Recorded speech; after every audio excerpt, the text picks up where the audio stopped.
Alright! At ayun nga guys, dahil medyo palapit na nga ang graduation ng aming mga grade 12 students. Kaya ito guys, medyo busy nga kami dito sa pagpapractice ng kanilang graduation. Ayun nga guys, bigla kong naalala na parang kahapon lang guys, ilan sa mga estudyante na to guys ay tinuturuan ko pa sa subject namin na math. At ayun, tulala. At parang kahapon lang din guys, nangungulit pa ako na magpasa sila sa akin ng mga activity nila. Pero ngayon guys, gagraduate na sila.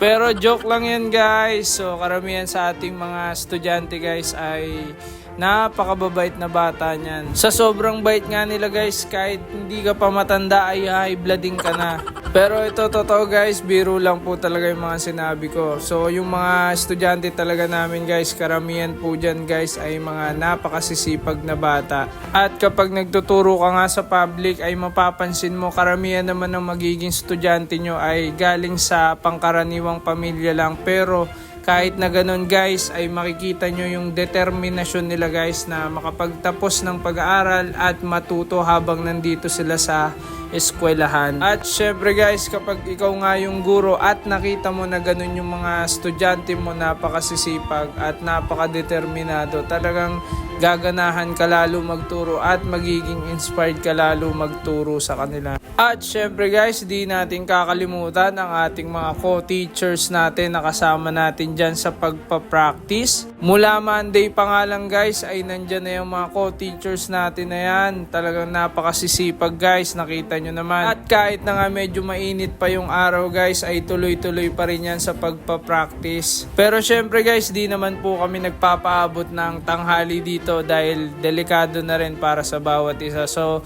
iniisip natin yung safety pa rin ng bawat isa. At syempre guys, ang mga kaguruan, busy din yan sa pagre-ready ng forms. Kaya shoutout po sa inyong lahat mga kapwa ko guro na nagpe-prepare ng kanilang forms. At sa mga nakapagparid na, congrats po sa inyo!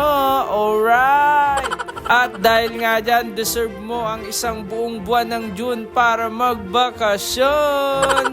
Kaya pagdating ng June 1, mag-leave ka na muna sa GC nyo!